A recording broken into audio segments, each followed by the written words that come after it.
मेरा छोटा भाई अभी यहाँ आया था और उसने मेरी माँ को चाकू मारने की कोशिश की। ये कहानी एक डरावनी 911 कॉल से शुरू होती है। उसके पास तलवार थी, माँ ने पकड़ने की कोशिश की। पुलिस को संदिग्ध मिल जाता है।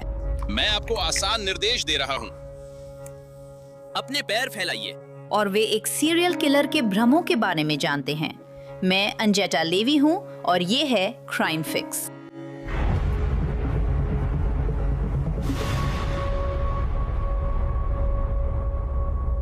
कुछ नॉय के कॉल्स ऐसी होती हैं जो सबसे अनुभवी नॉय के कॉल लेने वाले को भी दोबारा सोचने पर मजबूर कर देती हैं। शायद वे सोचते हैं, क्या मैंने सही सुना? मुझे लगता है जो कॉल मैं सुनाने जा रही हूँ वो भी उन्हीं में से एक है। ये केस हमें डेलावेयर, ओहायो ले जाता है, जो राज्य की राजधानी कोलंबस से करीब 30 मील उत्तर में है। ये 14 अप्रैल 2025 की बात है, जब एक आदमी ने 911 पर कॉल की क्योंकि उसकी माँ खतरे में थी। उन पर चाकू से नहीं बल्कि तलवार से वार किया गया था। वहाँ क्या हो रहा है? मेरा छोटा भाई अभी यहाँ आया और मेरी माँ को घोंपने की कोशिश की, जिससे उनके हाथ पर गहरी चोट आई। वो हर जगह खून बहा रही है और भाई यहाँ से जा चुका है पेंसिल्वेनिया एवेन्यू की ओर। ठीक है, क्या वो किसी गाड़ी में है या पैदल जा रहा है? नहीं, वो पैदल है, ग्रे हुडी पहनी है। ठीक है, और उसने आपकी माँ के हाथ में चाकू मारा है? उसके पास तलवार थी। उसका नाम क्या है? उन्होंने उसे पकड़ने की कोशिश की, उसने पेट में तलवार घोंपने की कोशिश की। उसका नाम क्रिश्चियन है। वो खून बहा रही है, लगता है उसे एम्बुलेंस चाहिए। हाँ, मैंने उस तरफ मेडिकल सहायता भेज दी है और मैं पुलिस अधिकारियों को भी भेज रहा हूँ। आपके छोटे भाई का नाम क्या है? उसका नाम क्रिश्चियन है। क्रिश्चियन क्या? क्रिश्चियन प्रोथेरो।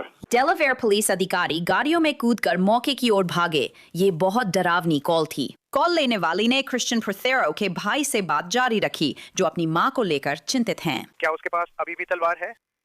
नहीं। क्या वो तुम्हारे घर पे हैं? हाँ, वो मेरे पास है। क्रिश्चियन ने क्या पहना है? उसने ग्रे हुडी पहनी है और उसके पास एक बैकपैक है। बैकपैक का रंग क्या है? मुझे यकीन नहीं, सब बहुत जल्दी हुआ। हाँ, मैं समझ गया। क्या आपको पता है कि वो और क्या पहन रहा था? लगता है उसने स्वेट पैंट्स पहनी है। मैं उसे देख सकता हूँ, वो चल रहा है। अगर वे जल्दी आ जाए। ठीक है। मैं सच में उसका पीछा नहीं करना चाहता, लेकिन मतलब तुम्हें करना चाहिए, तुम्हें करना ही चाहिए। हाँ, मैंने पहले ही उस तरफ मदद भेज दी है भाई। ये सवाल उसे रोक नहीं रहे हैं। मुझे उसके लिए कुछ जानकारी चाहिए। वो किस रंग की स्वेट पैंट पहन रहा है?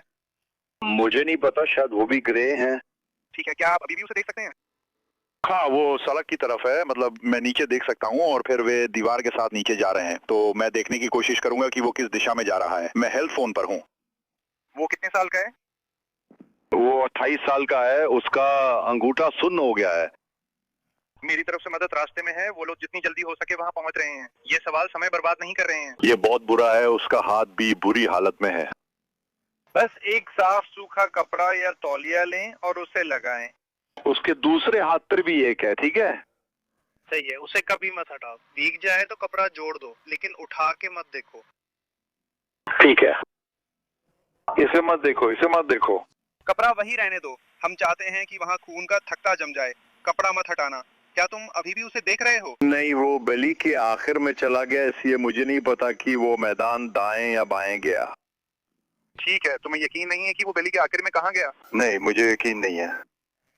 क्या वो तुम्हारे साथ रहता है या वो कहाँ रहता है? नहीं, वो रहता है, मुझे यकीन नहीं। वैसे वो सिजोफ्रेनिक है, मुझे बताना चाहिए था। क्या वो हर जगह पैदल ही जाता है या तुम्हारे पास कैसे आया? मुझे अंदाजा नहीं है, शायद वो पैदल आया हो। उसके पास तलवार थी, तो लगता है किसी ने देखा होगा कि बैग में कुछ है। मुझे नहीं पता। माँ कैसी है? मुझे नहीं पता, वो यही है। मुझे लगता है मैंने दस्ते की आवाज सुनी है। हाँ, एक अधिकारी आपके करीब पहुंच रहा है और दस्ता दिया आपके पास पहुंचने वाला है। हमें उसकी मदद करनी है ताकि उसका हाथ ठीक हो सके। हमारे लोग आपके भाई को ढूंढने गए हैं। क्या आपको पता है कि इस इलाके में उसका कोई दोस्त या कोई ऐसा आदमी है जिसके साथ वो घूमता फिरता हो? क्या उनमें से कोई आपके पास ही कहीं है? मुझे इसमें शक है, सच कहूँ तो। अगर आप उसे देखें तो सामने एक पुलिस अधिकारी आता हुआ दिखना चाहिए। हाँ, मैं उसे देख रहा हूँ। ठीक है, कॉल काट रहा हूँ। मैं डैनियल हूँ, डिस्पैचर से फोन पर बात कर रहा हूँ। उस चाकू मारने में आपकी हत्या नहीं हुई है? हाँ, मैं उसे बुला लाता हूँ, रुको।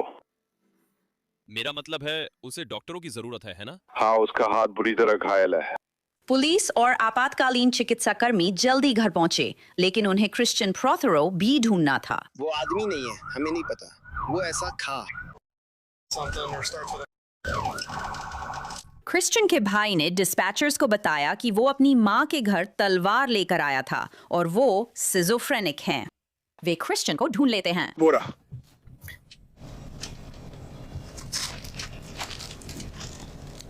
अरे लगता है वो जमीन पर है। क्या वो वही था?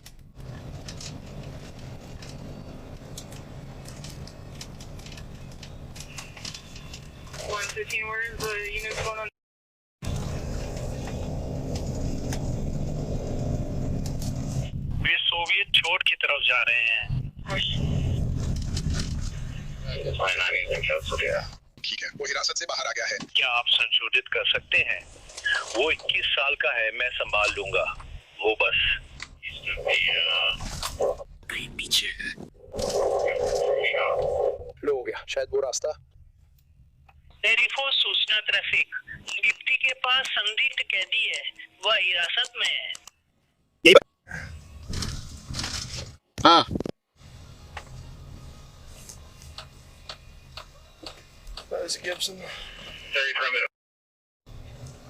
कॉपी 3,31,124। क्या आपने कॉपी किया कि संदिग्ध डिप्टी नंबर 29 की हिरासत में है?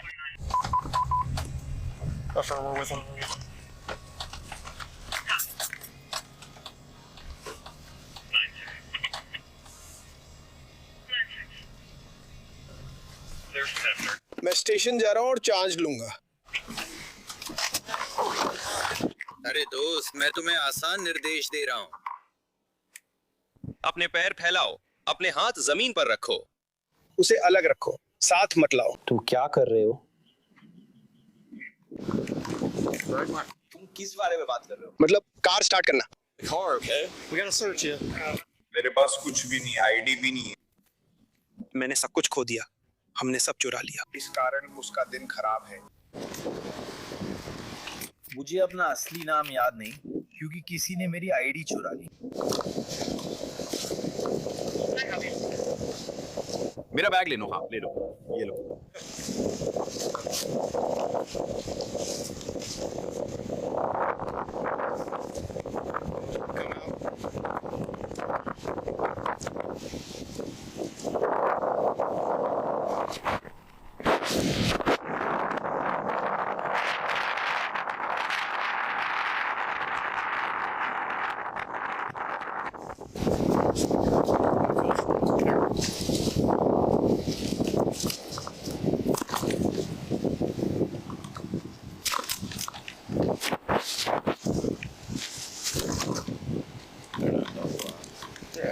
एक 1429 चेकआउट।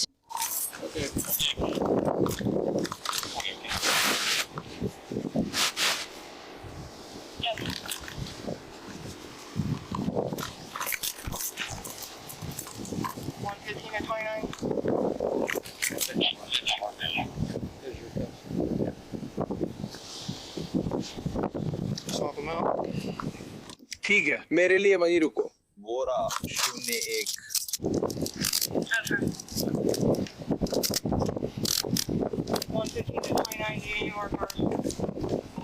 वो इस समय अंदर है।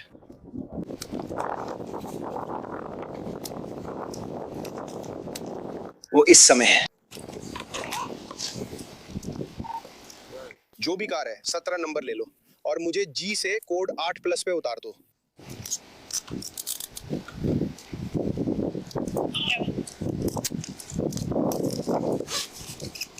एक 138, एक कार साइन करो, मैं यही रहूंगा। 11-2-4-33। क्या हम तैयार हैं उनका हाल देखने के लिए अगर उन्हें बेहतर टिकट की जरूरत हो? क्या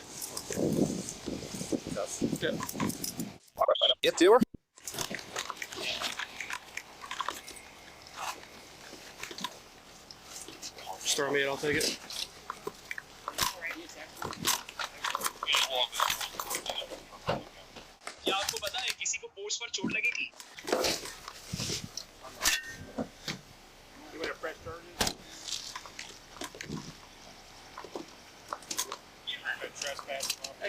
मुझे नहीं पता वो क्यों शामिल है, इसलिए चोट भी सिर्फ उसी को लगती है। यहाँ दिखाया गया है कि क्रिश्चियन प्रोथरो हिरासत में है और पुलिस रिपोर्ट बताती है कि अधिकारियों ने उनके घर पर क्या देखा। रिपोर्ट में लिखा है, डैनियल गया और माँ को बुलाया जो घर में थी। उसने कहा कि उनकी हालत खराब थी। माँ बाहर आई, दाएं हाथ पर तौलिया लपेटा था और तौलिए पर ताज़ा खून था। मैंने उसकी दाहिनी हथेली पर कई कट के निशान और दरवाजे के बाहर सीमेंट पर खून देखा। डैनियल और उसकी माँ ने बताया कि क्रिश्चियन के हाथ में तलवार थी और वो उसे उसकी माँ की ओर ताने हुए उसे घोंपने की कोशिश कर रहा था। वे रसोई में थे। डैनियल और माँ ने देखा कि क्रिश्चियन तलवार लेकर माँ की ओर आ रहा था। डैनियल ने कहा कि उसने क्रिश्चियन की बाहें पकड़ लीं ताकि वो उसकी माँ को घोंप ना सके। डैनियल ने कहा कि उसकी माँ ने तलवार पकड़ने की कोशिश की और तब उन्हें चोट लगी। डैनियल ने कहा उसे लगा क्रिश्चियन ने उसकी माँ को जानबूझकर मारने की कोशिश की। डैनियल ने कहा कि जब वो क्रिश्चियन को रोकने की कोशिश कर रहा था तो क्रिश्चियन उसके पीछे आ गया और उसने डैनियल की गर्दन में अपनी बाहें डाल दी। डैनियल ने कहा कि क्रिश्चियन ने उसका गला दबाया। मैंने उसकी गर्दन के आसपास कुछ लालिमा देखी। मैंने उसकी माँ की तस्वीरें ली इससे पहले कि मेडिकल टीम उनका इलाज शुरू करे। वीडियो के 533वें मिनट पर उसकी माँ ने कहा कि क्रिश्चियन ने उसे छाती में घोंपने की कोशिश की लेकिन उसने तलवार पकड़ ली। उन्होंने कहा कि क्रिश्चियन मानसिक स्वास्थ्य समस्याओं से जूझ रहा है। उसके बड़े भाई और माँ की बात समझना कठिन है। कोई ऐसा व्यक्ति जिसे आप प्यार करते हैं और जिसे आप सोचते हैं कि वो भी आपको प्यार करता है, वो आप पर हमला करता है और आपको अपनी सुरक्षा के लिए लड़ना पड़ता है। कुछ ही देर में आप सुनेंगे कि पुलिस और उसके परिवार के अनुसार जब क्रिश्चियन ने अपनी मां पर हमला किया तब उसके मन में शायद क्या चल रहा था। पुलिस रिपोर्ट में बताया गया कि अधिकारियों ने तलवार कैसे पाई। 9.20 मिनट के निशान पर ऑफिसर विटेकर और मैंने घर में घुसकर उसे क्लियर किया। मैंने बहुत जोर से चिल्लाकर बताया कि मैं कौन हूं और अगर यहाँ कोई है तो उसे मुझे बताना चाहिए। अंदर जाने से पहले मैंने कई बार किया पर जवाब नहीं मिला। ऑफिसर वाइटेकर और मैंने घर क्लियर किया। ड्रायर के पास तलवार मिली जिसे मैंने छुआ नहीं पर हैंडल पर खून था। मैंने ये भी देखा कि पूरे घर में फर्श पर खून था। घर क्लियर करने के बाद ऑफिसर विटेकर और मैं बाहर गए और डिटैच्ड गैराज भी क्लियर किया। माँ मेडिक्स के साथ जा चुकी थी। डैनियल वहीं था। कैप्टन जेसन फ्लिन मौके पर थे और मुख्य दरवाजे पर तैनात थे। अब जांच के लिए हमले की जानकारी इकट्ठा करनी थी। अधिकारी ने अपनी बॉडी कैमरा पर रिकॉर्ड हुई बातों के बारे में लिखा। 1824 मिनट के निशान पर डैनियल ने मुझसे कहा कि झगड़े के दौरान क्रिश्चियन ने उसे गला घोंटने की कोशिश की थी। उसने बताया कि जब क्रिश्चियन अंदर आया तो वो तलवार लेकर उसकी ओर झपटा। वे उसके आने की उम्मीद नहीं कर रहे थे और वो वहां नहीं रहता। उसने बताया कि क्रिश्चियन ने पुलिस बुलाने पर मारने की धमकी दी थी। डैनियल ने कहा कि क्रिश्चियन सिजोफ्रेनिया से पीड़ित है और उसकी हालत बिगड़ गई है। 2227 मिनट के निशान पर ऑफिसर विटेकर, मैं और डैनियल फिर से घर के अंदर गए। उसने बताया ये रसोई में हुआ पर हम वहां नहीं गए। पुलिस जो जानकारी इकट्ठा कर रही है वह बहुत महत्वपूर्ण है और वे ये जानकारी कथित हमले के तुरंत बाद इकट्ठा कर रहे हैं, इसलिए विवरण ताज़ा हैं। पुलिस ने आगे लिखा कि उन्होंने डैनियल से कौन कौन से सवाल पूछे। याद रखिए ये सब उस वीडियो में है जो अभी जारी नहीं हुआ। एक अधिकारी ने लिखा 24वें मिनट पर डैनियल ने फिर से समझाया कि क्या हुआ। मैंने डैनियल से पूछा क्या उसे लगता है कि क्रिश्चियन उसकी माँ को मारने की कोशिश कर रहा था। डैनियल ने कहा जब आप तलवार से झपटते हैं। उसने क्रिश्चियन को पूरी तरह होश में नहीं बताया। डैनियल ने कहा शायद क्रिश्चियन उसे डराने की कोशिश कर रहा था। मैंने पूछा क्या क्रिश्चियन ने उसे मारने की बात कही। डैनियल ने कहा नहीं। बाद में डैनियल ने बताया कि उसे लगा क्रिश्चियन ने मां पर झपटने से पहले खुद को सूरज और चांद कहा। डैनियल ने अधिकारियों और 911 डिस्पैचर को पहले ही बताया था कि उसके भाई को गंभीर मानसिक स्वास्थ्य समस्याएं हैं, लेकिन जब अस्पताल में क्रिश्चियन की मां से इंटरव्यू लिया गया तो उनकी बातों ने उसकी मानसिक स्थिति को लेकर चिंता और बढ़ा दी। अधिकारी ने लिखा मैंने मां से कहा कि बताएं क्या हुआ था। उन्होंने बताया कि पिछले 3 दिनों से उनका सबसे छोटा बेटा क्रिश्चियन प्रोथरो दावा कर रहा था कि उनका दूसरा बेटा Daniel serial killer John Wayne Gacy का पुनर्जन्म है। ये सब उसकी इसी सोच का नतीजा था। उन्होंने कहा क्रिश्चियन डैनियल को मारने की धमकी दे रहा था। उन्होंने कहा कि क्रिश्चियन को स्किज़ोफ्रेनिया का निदान हुआ था और मानसिक स्वास्थ्य समस्याओं का लंबा इतिहास था और वह उन पर और डैनियल पर अक्सर धमकी देता था। मां ने आगे बताया कि वे तीनों एक साथ रहते थे जब तक कि क्रिश्चियन का व्यवहार इतना बिगड़ गया कि उसे संभालना मुश्किल हो गया और फिर उन्होंने उसके लिए कहीं और रहने की व्यवस्था कर दी। डेलमोर ड्वेलिंग्स एक गैर लाभकारी संगठन है जो स्थायी मानसिक बीमारी से पीड़ितों को सहायक आवास देता है। क्रिश्चियन की मां ने पुलिस को बताया कि वो दावा कर रहा था कि डैनियल जॉन वेन गेसी का पुनर्जन्म है, जो शिकागो के उपनगरों का कुख्यात सीरियल किलर था और 1970 के दशक में युवकों को निशाना बनाता था। गेसी चैरिटी इवेंट्स में जोकर बनता था, लेकिन असल में वो एक राक्षस था जो युवा लड़कों और पुरुषों को अपने घर फुसला कर ले जाता था ताकि उनका दुष्कर्म कर सके और उन्हें मार सके। उसके घर के नीचे बने क्रॉल स्पेस में और उसके घर के पास 29 पुरुषों की लाशें मिली थीं। अगर कोई कहे कि आपका भाई गेसी का पुनर्जन्म है तो ये कोई तारीफ नहीं बल्कि डरावनी बात है। क्रिश्चियन की मां ने उस दिन की घटना बताई। पुलिस अधिकारी ने लिखा, आज दोपहर मां ने बताया कि वो और डैनियल रसोई में थे जब क्रिश्चियन तलवार लेकर घर में दौड़ता आया, जैसे हॉरर फिल्म में होता है। उन्हें याद है क्रिश्चियन ने हमला करने से पहले कहा था, यही है या तुम दोनों मर चुके हो। उन्होंने बताया कि क्रिश्चियन ने उन पर तलवार से वार करना शुरू कर दिया था, इससे पहले कि वो सहज प्रतिक्रिया में तलवार की धार पकड़ लें और चिल्ला उठें। फिर क्रिश्चियन पैदल ही घर से भाग गया। उन्होंने कहा, अगर वो वहां नहीं होती तो शायद क्रिश्चियन डैनियल मार देता।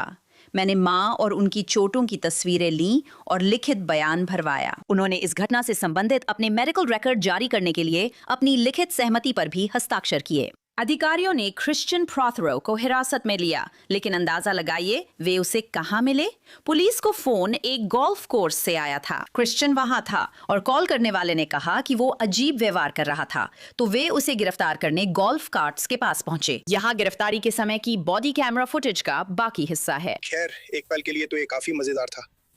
हाँ, मैंने शुरू किया, लेकिन मैं इस कुर्सी पर हो सकता था। मैंने दूसरे को बाहर बुलाया। मुझे नहीं पता।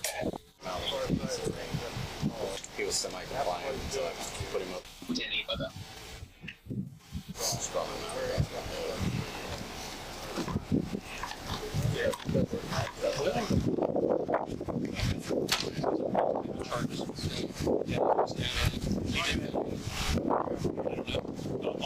उसने कहा कि सिर्फ वही घायल हुआ था। नहीं पता।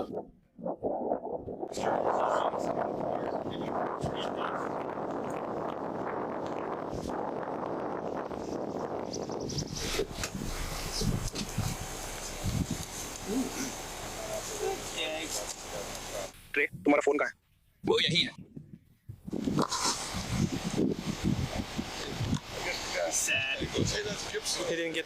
वो उदास है। मुझे नहीं पता, वो नहीं चाहता कि उसे उस कुत्ते से चोट लगे। क्या तुमने उन गोल्फरों को पकड़ने के लिए किसी को ढूंढा? वही लोग हैं जो तुम लोगों को बुलाते हैं। वही हमने भी सुना है। मुझे लगता है हम इतने उत्तर तक पहुंच जाएंगे।